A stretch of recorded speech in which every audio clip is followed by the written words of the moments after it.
All right. Let's do this. Welcome to my YouTube. I'm excited, as you can tell. Yeah, I know what you're thinking. Where can I get myself one of those giraffe tops? In a vintage shop somewhere in Nottingham. Actually, Fossil Rim Wildlife Centre. If you can find it, let me know, because if they had other animals, I would buy all of them. Every single one. Anyway, welcome to Life of Shan and Brian. Who's Brian, you ask? There is no external entity called Brian. Brian is my brain. Brain. Yeah, it's something I learned. My name is Shannon, by the way. Shan and Brian. It's something I learned from Mo Gaudat. I watched a podcast and I think he called his brain Becky. And I have PMDD, and PMDD is going to be something I will definitely be sharing a lot about on this channel, as well as so many other things: travel, fitness, wellness, wholeness, healing, life, mindset, animal tops, loads of stuff, just life, basically life. And yeah, Mo Gaudat talked about the fact that he called his brain Becky, and I loved the dissociation. I knew I needed that, and at the time I didn't know I had PMDD. No, it was before I started tracking and realised what everything was. But yeah, having Brian there really helps me to deal with her.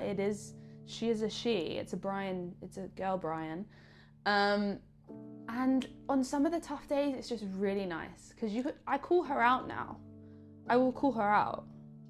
Brian, like, it's not time for that. That's just going to make me feel worse. Do you want to just sit here and cry all day? Because you know we can do that. We've done it before. And then Shan will be like, do you know what? I see you, Brian. Let's not today. Let's get at least like one thing done. Let's go to the shops, buy some food with me, Brian. Then when we come back, we can decide whether to cry. At least then we'll have some food in the fridge, you know? So I'm literally dealing with my inner child, my inner PMDD, my inner bitch, like whatever you want to call her. And so that's who Brian is. So welcome. This for me is scary, really scary, but also exciting. I have been through a lot of change, as we all have, as a collective, in the last 4 years, let's say. COVID really just spun everything inside out, upside down, back to front. That was probably the catalyst, but regardless, I've really been on a massive healing journey, especially since leaving London. I know everybody is talking about healing journeys, but it's not like cliche. It is the work that needs to be done. And so that is what I'm also going to talk about at times. For the first time, feeling like I am speaking from just not for the first time, that's not true. You know what it is? It's like with Instagram, you can speak your truth and you can show what it is that you believe in and what you want the rest of the world or your friends or the people who follow you to see. But like, it's this really quick thing. Like, you've got 30 seconds to portray as much information as well and quickly as possible. Make sure you have a hook. Make sure you don't get boring after the first 2 seconds. It's a lot of pressure. And so I lose my train of thought. Where did she go? Yes, that's what it is. It's like the first time that I don't feel like I'm having to catch people. Like, I just want to be myself. I want to spread what I'm learning. I want to provide things that I know how to provide. Like, I'm working on something really exciting. YouTube feels like a place where I can express myself without feeling like I'm trying to get everything out as quickly as possible, as catchy as possible. You know, I can just kind of be. Yeah, it is weird though. It's a weird experience. It is very strange, but we're gonna grow through it. I'm seriously considering locking my hair. and I've been wanting to do it for years. I just envision a lock season in my life, and I feel like it starts soon. But it's like my curls have been listening to me thinking about it, because now they're like curling really effortlessly, and I don't even have to do that much, and they're just being like, hey, look at us, we're like curling really well today. So they're doing it on purpose. They're testing me. How much do you actually want locks? How much are you willing to potentially have to sit and comb them out for hours and hours and hours? These are the questions. What are the answers? Give me them. Give me them. I put on my story the other day about us like walking, when we're walking around, I'm probably gonna swish the mic, but when we're like looking down at our phones, this carries so much energy. It's like the first one of Jordan Peterson's rules about standing up straight and like leading with your heart center. It does so much. It does so much. And fascially also, like our solar plexus, diaphragm, very medial pec heads, top of abdominals, we're all very, very blocked down here, and that's because we walk like this. So if like we can just open from that point of our plantar fascia, what? That's way down there. Not plantar fascia. If we can open up from our solar plexus, give ourselves a little bit of diaphragm love every once and again, and yeah, face the world with your throat, your chin, and your third eye. Woo. It feels like you're just ready. Yeah, that's another thing I want to talk about, but it's a controversial subject, which is like young children in sports and the training. When I say sports, I mean gymnastics, let's be real. And the training regimes that I haven't been in a competitive gymnastics center for many, many years. And so I would pray that the range and conditioning, the injury management / prevention / rehab, the psychological treatment, the emotional treatment, the trust in themselves and knowing what's best for themselves as individuals, I would really pray that all of those things have got better. And I'm sure they have, after something like Athlete A and all of that stuff. I'm sure they have. However, that doesn't squash the thousands of gymnasts who did maybe follow neglectful training regimes and have to deal with adults on power trips at times, or injury protocols that promote chronic issues later on in life. You know, I want to talk about that. That's going to be a tough video for me to talk about. As you can tell, the summary I just did was hard. But it's an important thing because I understand how my body maladapted to deal with all of the demands of that sport, both emotionally, physically, and energetically. But it takes years to get those things out of you completely. It really, really does. It really does. And so like, and how many people used to be gymnasts, right? There's many of us wonderful people. So yeah, another thing I want to talk about. But that was my thing. Open from the heart. Stand up tall, guys. Walk around like you run the show. You run the show of your life.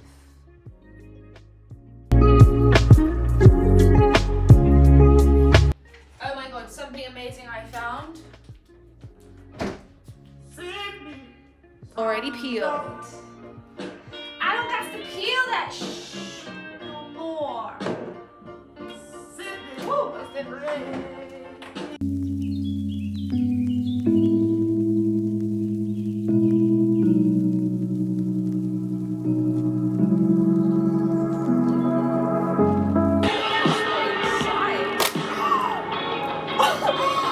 Oh my God, I'm just too strong.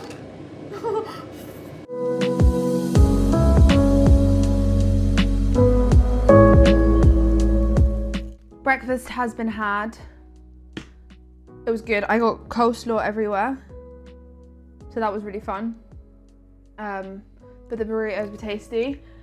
And it's the first rainy day we've had, me and Brian. As much as like this has always been my dream, and I've had a lot of people message me and be like, oh, it's so nice to see like you're living the dream. I'm like, it's amazing. It's amazing. I'm so happy that I took the risk, I made the jump.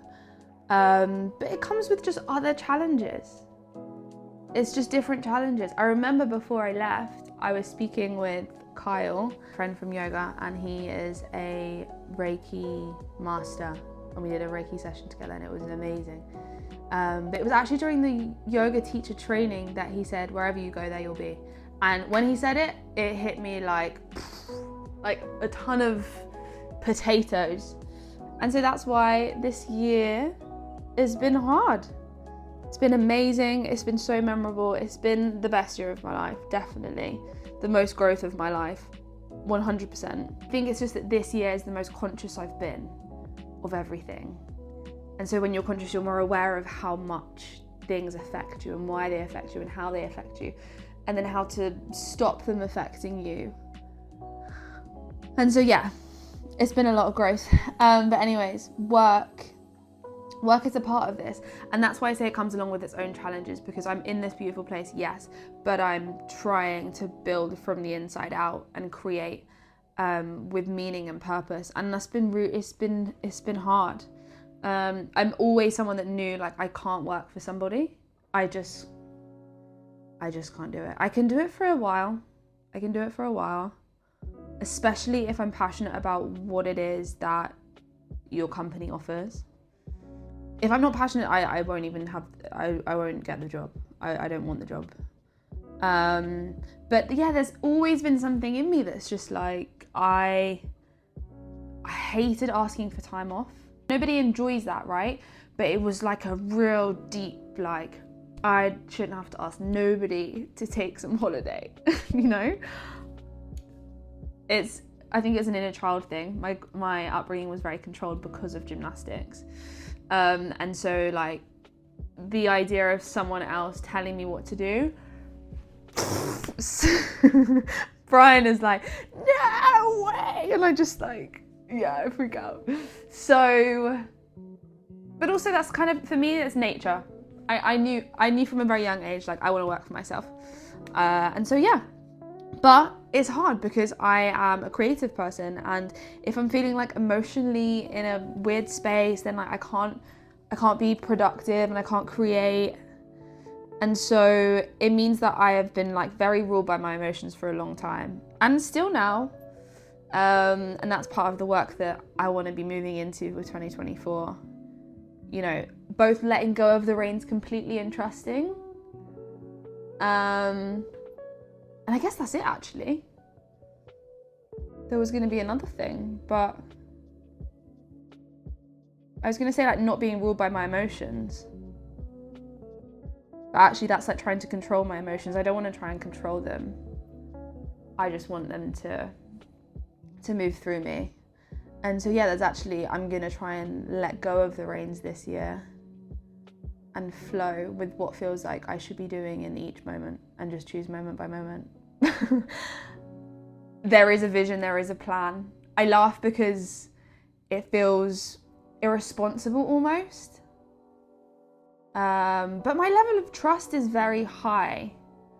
And so yeah, I'm seeing how things work in terms of energy, what we say to ourselves, our actions, our habits, the small things, being truthful to ourselves,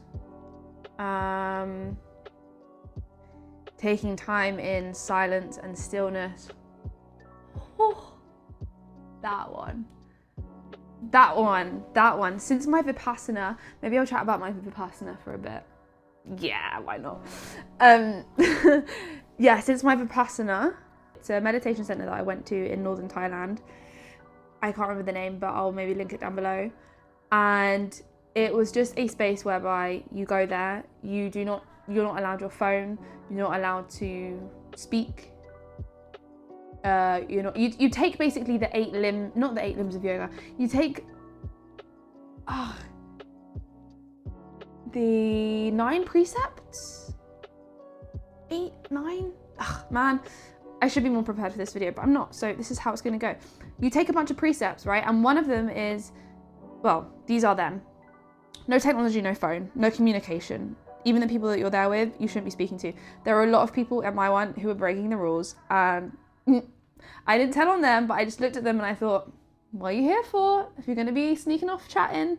Yeah, so I didn't speak to anyone when I was there. I spoke to one girl who asked me about my hot chocolate, and oh no, that's a lie. I did speak to people. Oh, on the last day I spoke to, I did speak to people. That's bullshit. It's bullshit. Anywho, you're supposed to do 21 days. 21 days is like the full course. I'm sure you can do longer, but I think 21 is like the standard. I did 10. On day 3, I broke and had to get my phone to call a loved one because I was like, I don't even know if I can do this. But then after that, I did the other 7 without getting my phone back. No phone, no communication, no writing, no reading, no music. No, you sleep, you're not allowed any luxury, so you sleep on a very, very thin mattress on the floor. You only eat at 6 a.m. and 11 a.m. 11 a.m. is your last meal, and then you go all the way through until 6 a.m. the next day. You were allowed to go to the shop and get stuff, so I used to go and get an ice lolly because I needed it. And the thing with after 11 a.m. is like you could eat certain things like yogurt, you could drink juice and stuff, you were allowed like milk, but it just couldn't be biteable. I don't know. I'm not really sure what the reason was for that. It changed me. My ego and my shadow bounced back straight away, not straight away afterwards actually. There was probably 4 days of life, 4 or 5 days of life after. Could have been longer than that, maybe up to a week after, where I kept the practice going and I was feeling zen. Like my body was looking different because I'd obviously not eaten very much. I really didn't like the breakfast, so I ended up just having lunch most days.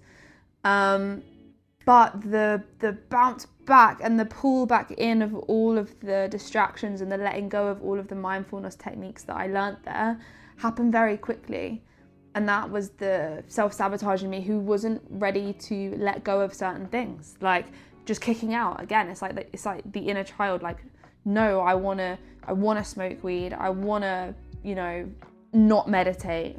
I wanna just go on my phone in the evening and scroll. I wanna do this. I wanna do that. That's Brian. And Brian won about a week after my Vipasana. Gradually, I've put it back in, and I'd say I've been consistent for quite some time now, over like 3 or 4 months, definitely. Now it's an everyday thing. Maybe at the start of the 3 or 4 months I'm talking about, I was doing 3 times a week or something like that, because it's very important that when you're trying to build something like that, don't say to yourself, I'm going to do this every day. Just don't do it. That's how I am anyway, because initially, like, I'm not going to do it every day, and that's fine. If that's your goal, then sweet. Like, let's train ourselves up to that. Don't make it so difficult that you don't stick to it, and then when you don't stick to it, you feel guilty about not sticking to it. So now, yes, I do it every day. I miss a couple days here and there, but when I do, I feel it. And it's got to the point whereby I think because I did the Vipasana and because I now just feel I'm able to drop into my body a lot more, my central nervous system has had time to really down-regulate from, my past, essentially, everything in the past. And I'm not completely, we're never healed, we heal until we die, in my opinion. Real uplifting, Shannon. So because I'm now really able to drop into my body because of that settling and calming of my central nervous system, I'm living a life of much less stress. There are different stressors, but overall, this is a much less stressful way of living for me to be here versus seeing clients consistently all day, not all day, every day, but the hustle of London, basically. This is a much healthier lifestyle for me to live. My central nervous system in that hustle, bustle, grind, she does not do good. She does excellent. She does really well, and then she falls off a cliff into oblivion. And then we have to like, okay, building back up. And then she'll get to the point where she'll be like, okay, and it's just burnout. It's the cycle of burnout. It's the hedonic treadmill that so many beings are on. And for me, it's not the way. For anybody, I don't believe it to be the way. It's the way we get stuck in. It's the way we're kind of bred into or built from, built within, surrounded by, you know what I'm trying to say, the matrix. So finding moments for stillness and allowing yourself to be in your body and feel calm in your surroundings is really important. Really important. This is actually something that I ordered myself, and hygienically I'm really not sure about it. Like, it hangs around my neck all day and then I put it straight in my mouth sometimes. But for those of you that know me well, know I'm a little bit gross. So I don't mind. But anywho, yeah, it's just a little, it gives you slight resistance as you exhale. Honestly, I think it's just a metal straw. I've been loving using it in my meditations and when I'm driving, moments where I want to bring my focus right into my breath. And I do normally breathe completely nasal breathing. But a long exhale through this for like a couple rounds. Lovely jubbly. And yeah, if you're not sure where to start, I will show you where you should start. Well, you shouldn't do anything. You should do exactly what you want to do. But where did I start here? I started at yoga. Yoga's great because most yoga teachers will do a little bit of stillness at the end, the Shavasana, and then you get used to just being like, okay, I'm not doing anything. She's saying not to think anything. So initially for me, like, that's where I started. But this really helped me tap into like using meditation as a tool to change your being. And it's called Breaking the Habit of Being Yourself can you see that? By Joe Dispenza. Shout out to my auntie, Marie Lucia, who got me this for Christmas one year. It was amazing. The first half of the book is all about like quantum physics and the science around it and vibrational energy and the fact that we are actually more nothing than something, and the way that everything's connected. He talks about thoughts can make us sick, so therefore thoughts can make us better. And then the second half of the book, and I actually, once I got to kind of the second half and I got the gist of things, I then actually used a link on YouTube to do, which I will add in the little description below. And I still use this now in moments that I feel a little bit stuck. It helps me become much more consistent with my practice, doing it every day, because that's what the second half is about. It shows you like a structured meditation program, essentially, to unmemorize certain emotions and feelings. And so then you're closing the gap between who you really are and who you show the world that you are. The smaller that gap gets, the more authentically yourself you are and the truest you are. And that's when you get to kind of almost be like everything and nothing at the same time. That's a really powerful place to be. So this meditation teaches you how to go into your subconscious and call out those things. You choose what is it that you want to unmemorize. So a lot of mine was like guilt or shame or disappointment or fear or anything that's low vibrational and is limiting you. And then they take you through this very specific meditation journey in order to feel that thing, recognize it in moments of your day, and you learn to use the word change. You just say change, and it does something to your brain, honestly, and it helps you to replace that thing with a different thing, whatever you choose to be the new thing that's going to help you. So yeah, I'm going to do some work. And then maybe if it stopped raining, I'll go for a walk on the beach. Because I need to ground today. Your girl needs grounding.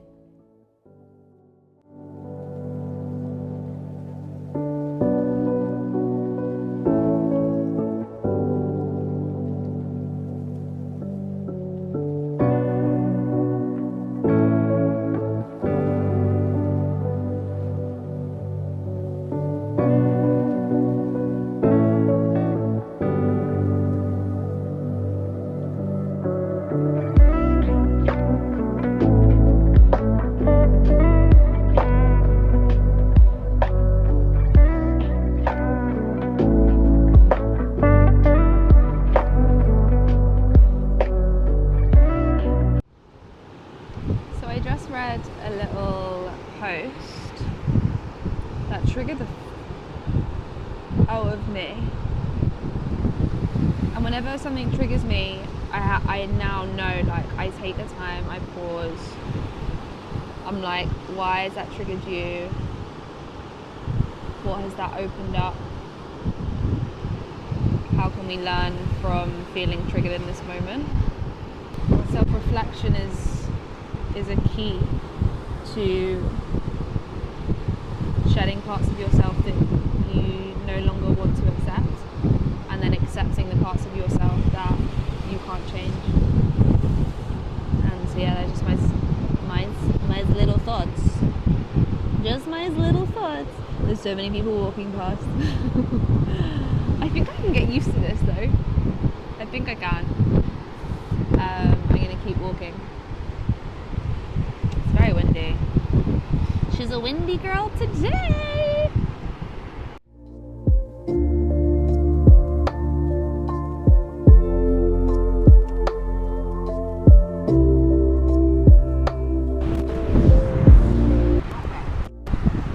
Meditation.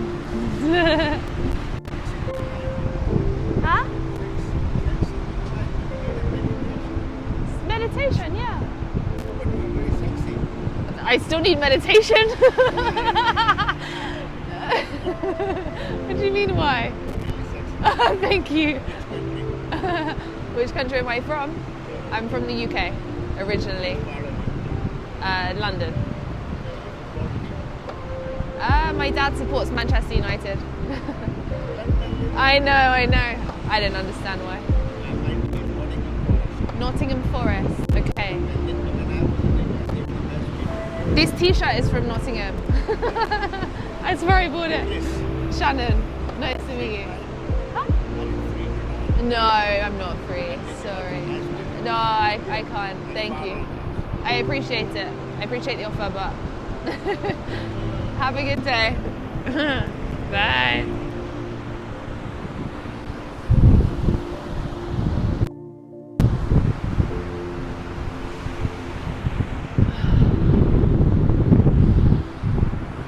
So you only meditate if you're not sexy?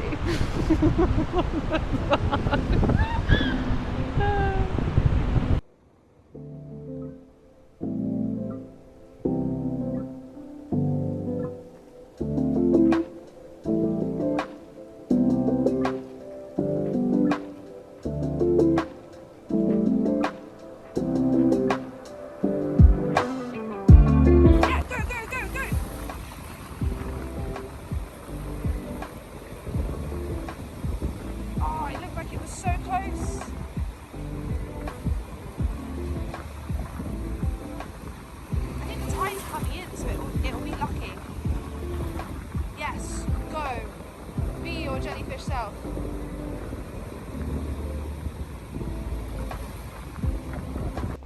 We're about to sit down and eat some grub. I made tilapia and prawns with rice. It actually looks really scrumptious. This is like this is a process to help me grow as well, building a brand that's about loving yourself first.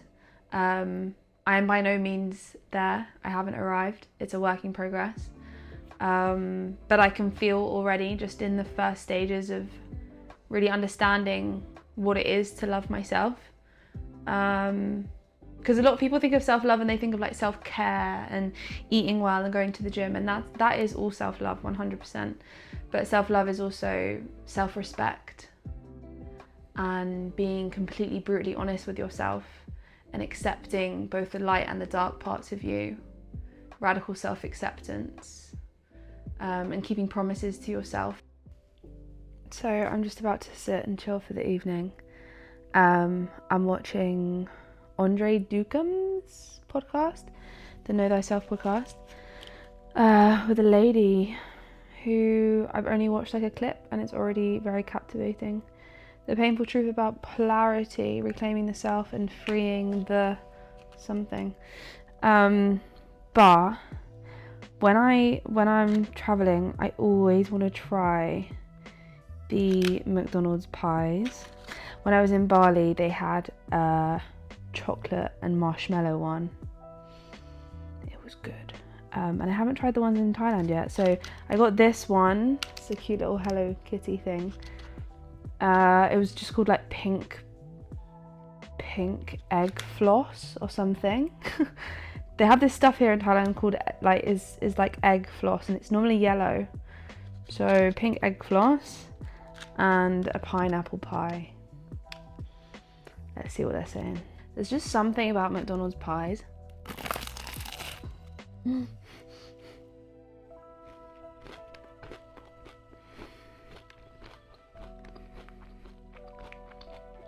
Oh my god, that's good.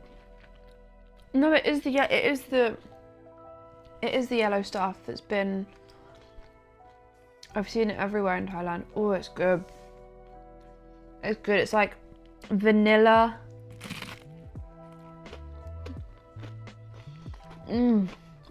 Vanilla, sweet, crunchy. Okay, we like the pink egg floss one. Pineapple could go one of two ways. I mean, everything could go one of two ways. Oh, it smells really strong before I've.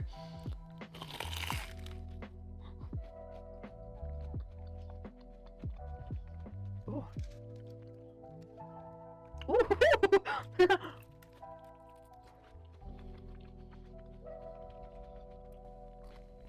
That's good. That's really good.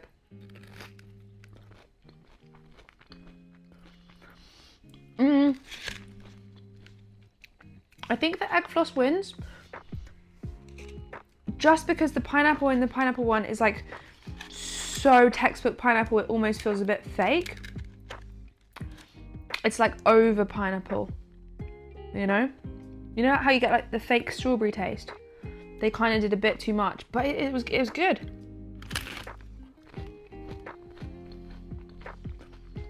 This is more dessert, creamier. Wow. Okay, there's my verdict. Clean bulking. She said she was clean bulking. No, I actually really have cleaned up my diet. I haven't ordered anything for weeks. I've been cooking loads, which has been really good. But I'm in PMDD and I wanted a treat, so we got a treat. And I'm gonna enjoy the rest of this. I'm eating the pineapple one. Save the best one till last. And watch a podcast. And then probably go to bed. See you tomorrow. Good morning. It's the next day. I'm walking to my favourite coffee shop to do some work. Some dream work. I'm calling it dream work because I am literally working on my dream. Yeah, I am. Yeah, I think I'm gonna leave this video here. It was fun. Hope you guys enjoyed it. If you did, do all of the liking and subscribing stuff. There's some chicken somewhere back here. Here is my fave cafe. And I will see you in the next video. Love yourself first.